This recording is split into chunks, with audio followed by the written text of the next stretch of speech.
कौमी एकता के प्रतीक और देश के आज़ादी दिलाने और अंग्रेज़ों के भगाने के लिए फाउंडेशन के शुरुआती काम करने वाले मौलाना मजरुल हक साहब की जयंती 23 तारीख को मनाने की तैयारी बरसों पूर्व से हम लोग करते आ रहे हैं और इस बार भी 23 दिसंबर को उनकी जयंती मनाने के लिए हम लोग और कमेटी पूरे तैयारी के साथ लगी हुई है। BA, BCom, BSc, MA, MCom करें विश्व की सबसे बड़ी यूनिवर्सिटी इग्नू से। सॉल्व असाइनमेंट्स और गाइड बुक्स प्राप्त करें। संपर्क करें Mahakal computers, DAV PG college के पास, पंच मंदिरा मोड़ से दाहिने, सिवान। मौलाना मजरुल हक साहब पटना जिला में जन्म लिए और उन्होंने काफ़ी विद्वान थे, बहुत सारे पदों पर रहे, न्यायिक सेवा में भी काम किए। फिर वो जो है अपने सारे संपत्ति को उस ज़माने में कांग्रेस को दान कर दिए। पटना के सदाकत आश्रम जिसमें कांग्रेस की कार्यालय चलती है वो उन्हीं का भूमि है। इस तरह के बहुत सारे संपत्ति उन्होंने देश को देने का काम किए और सारे चाहे वो जुडिशियल नौकरी हो, चाहे प्रैक्टिस किए हों, या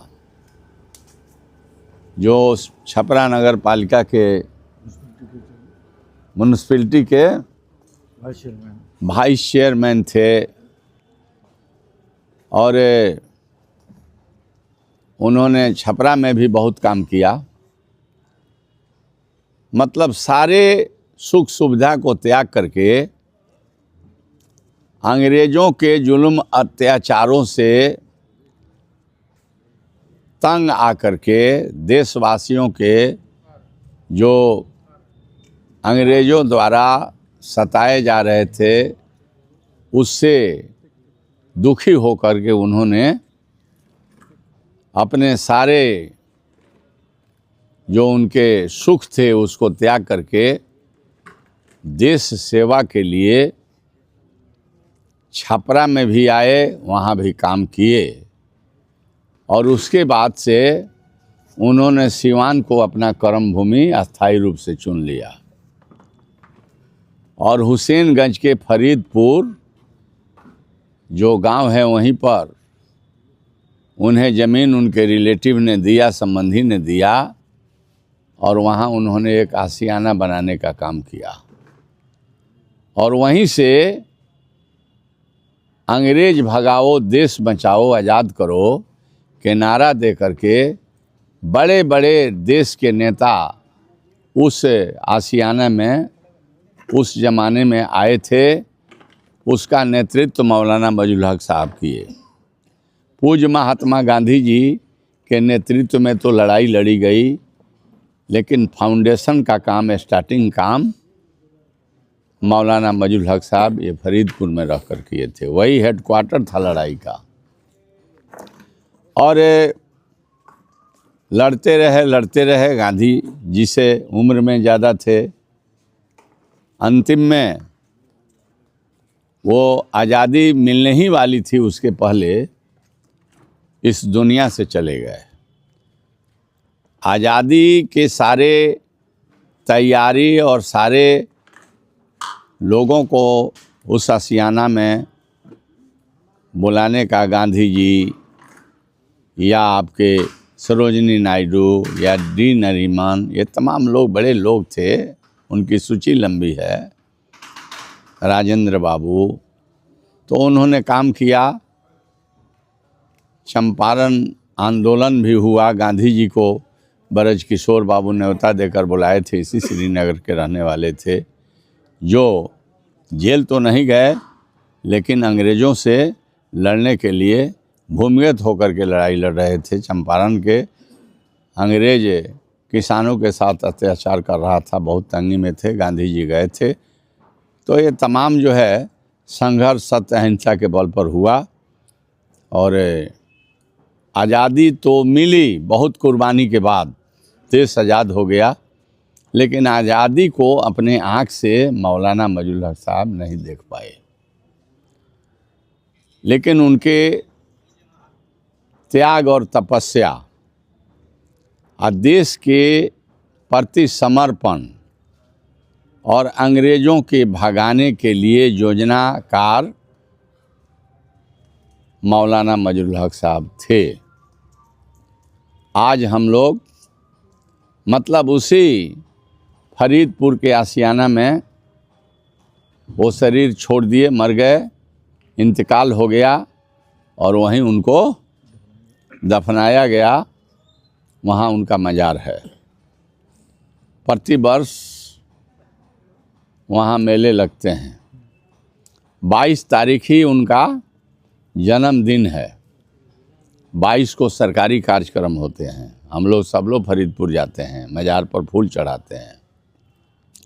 लेकिन छात्र जीवन से ही मैंने मौलाना मजरूल हक साहब के साथियों के साथ जयंती मनाने का काम करते रहे हैं और बरसों से दारोगा प्रसाद राय महाविद्यालय में बड़े धूमधाम से विद्वानों के भाषण, बड़े बड़े विद्वान और कवि, बड़े बड़े कवि, बड़े बड़े शायर के कविता और शायरी होती रही है।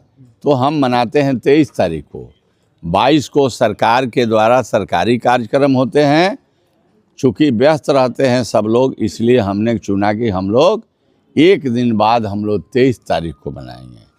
तो 23 तारीख को हम लोग मनाते हैं। 23 तारीख को इस बार भी हम लोग दारोगा राय कॉलेज परीक्षा में व्यस्त हैं। भिन्न भिन्न परीक्षा हो रहे हैं, जगह नहीं है, इसलिए लोगों ने तय किया, तैयारी समिति और मौलाना मजरूल हक जो कमेटी है, तय किया कि इस बार आपके डेरे पर सिवान ब्लॉक के सटे उत्तर जो लखराव है, यहीं पर नगर पालिका के गांव हैं, यहीं पर हम लोग मौलाना मजरूल हक साहब के जयंती मनाएंगे। तो जयंती 23 तारीख को हमारे राजनीतिक जो निवास है यहीं पर लखराव में मनाई जाएगी। इसी क्रम में आप तमाम लोगों को हमने इनवाइट किया।